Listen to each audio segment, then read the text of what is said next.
Okay, when water goes through the ground, it soaks through the ground. If it is on decaying plant material, when plants decay, it produces what's called carbonic acid. Carbonic acid is one of many, many different acids. It dissolves limestone. If you take boric acid or battery acid or muriatic acid, which is hydrochloric, the same stuff in your stomach, hydrochloric acid that digests your food, you can buy muriatic acid at the hardware store for $2 a gallon. And you pour it on concrete driveways. You'll see it foam and bubble, and if you leave it there long enough, it'll eat a hole through your driveway. It'll dissolve your concrete. eats it right off. Well, slightly acidic water, the stronger the acid is, the faster it eats the rock, okay? Particularly limestone. Well, when it rains on the forest, the dead leaves and stuff laying there are going to decay and produce carbonic acid. This soaks into the ground, and so the water soaking through the ground is slightly acidic, which dissolves limestone. And that's what makes caves down in the ground, like Carlsbad Caverns and the major cave systems all over the world. Missouri alone, just that one state, has over 5,000 known caves. Plus, who knows how many, of course, that aren't known. But the caves are, many parts of the world contain caves, and Missouri, Arkansas has lots of them because there's just lots of limestone. So this acid dissolves the limestone. When it starts to drip, this water dripping containing the dissolved minerals, the air blows past, evaporates the water, and leaves the minerals behind, and it starts to leave a formation. In a cave, if it's hanging from the ceiling, it's called a stalactite, sticking tight to the ceiling. If it's sticking on the ground, it's called a stalagmite. If they join together, it's called a column. And if it just drips out of a long crack across the ceiling, it makes what's called a ribbon. As there's a long ribbon shaped like a piece of, and they have all kinds of fancy names for them when you go into the cave. They say, oh, this is the bacon formation, because it looked like a piece of bacon or something. Of course, they're trying to get your tourist dollars, is bottom line. But the fact is, caves are filling in with stalactites or stalagmites. Whether it's hanging on the ceiling or sitting on the floor or just making a big pile, it's called flow stone, because it's rock that was flowed into place, for lack of a better phrase. This picture shows Carlsbad Caverns in New Mexico, and it says, this unfinished symphony was started 250 million years ago. Now, how do they know that? Well, somebody measured how fast these things grow, and then they calculated it takes 1,000 years to grow an inch. And based on somebody's test that it takes 1,000 years to grow an inch, they measure how big this is in, Carlsbad Caverns and say, wow, this took 250 million years. Well, this is just plain not true. Those things grow very quickly. Here's a bat covered up with flowstone before he could even rot. National Geographic, 1953, October issue. Now, how long would it take a bat to rot after he died? A few days, a couple of weeks maybe at the most. In a cave where it's, dark and cool, he may last longer, maybe a month. But something else is going to eat him, right? Certainly not millions of years. We could agree with that, right? The decay rate may vary greatly depending on lots of factors, but certainly not millions of years. Most caves are about 55 degrees. Summer and winter, doesn't matter. It's about 55 degrees down in a cave. So the bat's not going to be refrigerated. It's not like a refrigerator. It is chilly, but it's not below freezing. This bat covered up with the flow stone indicates it certainly did not take thousands of years for this to happen. Under the Lincoln Memorial, down in the basement of the Lincoln Memorial, there are stalactites. Now, this picture was taken back in the 60s.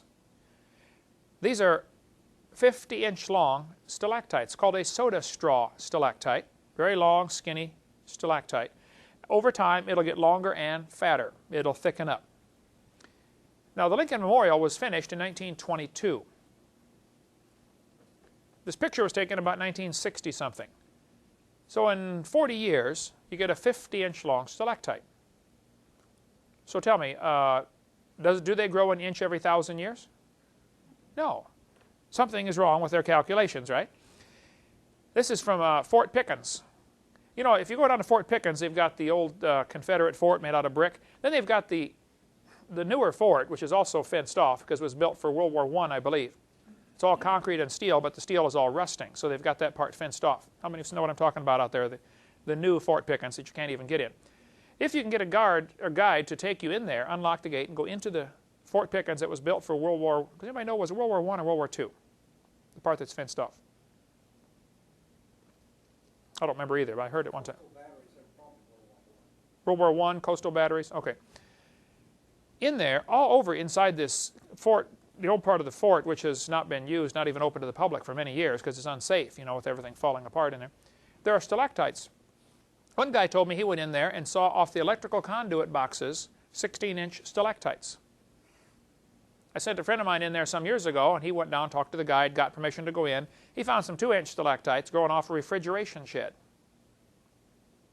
Now, they say it takes 1,000 years to grow an inch. I would say this is indication they are not correct, right? This mine was closed down in Australia. 55 years later, they decided to go in and check out the old mine and see what's going on in there. And when they close down a mine, they usually seal the doors shut with concrete and everything because you don't want kids wandering around in there. What would be unsafe about an old mine? Yeah, they support. While they're digging in there, they prop everything up with wood. After they leave, what's going to happen to the wood? What's the purpose of the wood being there? To hold the ceiling up. Now it's rotted, so what's going to happen? There's a good chance your ceiling's going to fall down. Plus, many mines, gas develops in them. The old miners used to have canaries. They would carry a canary with them. Now they have special lanterns on their hat. If they get into certain areas of certain kinds of gas, a beeper goes off, an alarm goes off. I toured a coal mine in Birmingham. They have the biggest fan I've ever seen. I would say the fan blade probably was 20 feet across, run by a turbine engine, or no, a jet engine running this big thing, I believe it was. It was incredible. All it was doing, they dig a tunnel down to get to the coal. They dig another tunnel up out of the coal and mount a huge box over it with this big fan in it blowing out. So it's sucking air through the coal mine all the time they're down there digging, so they don't get a gas buildup. If you ever get a chance to see one of those, it's just incredible, the money they have to spend just to be able to keep the gas out, because mines build up gas. Anyway, they closed down this mine. They went to check it out 55 years later. This picture from Creation Magazine, 1998, 1998, March to May issue, shows what happened inside that coal mine in 55 years. Now, not a coal mine, inside this mine. I don't know if it was a coal mine or a lead mine or what they were mining in that one. Lead mine, okay. This is in Australia. There are 2 people inside that circle, to give you an indication. Now, if you did not know anything about when this mine was dug, and you walked in and saw these huge flowstone formations every place, to the typical evolutionist, they would assume this is millions of years old, when we know it's not. A couple of years ago, when Eric graduated from college in Wyoming, on the way back from Bible college where he went, we stopped in Thermopolis, Wyoming, right in the middle of the state. Thermo means heat. This is called Thermopolis because there are hot springs that bubble up out of the ground. We stopped and saw the Teepee Fountain.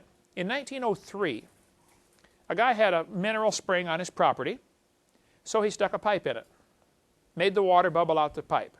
I didn't get to see the size of the pipe, but I would guess it's probably about a 4 or 6 inch diameter pipe. The water came up at the top of the pipe and ran down the sides. As it ran down, it evaporated, some of it, leaving behind a mineral deposit. You get these under your sink. How many have seen where your sink is dripping, you get the mineral deposits build up there, okay, or the bathtub drips? Well, the guy died, and the pipe has been in his yard now for 97 years. Here's a picture of me standing next to it after 97 years.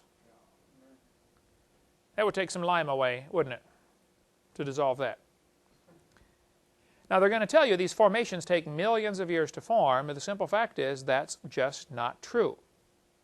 Under the right conditions, they can form very quickly. So don't let anybody tell you it takes millions of years.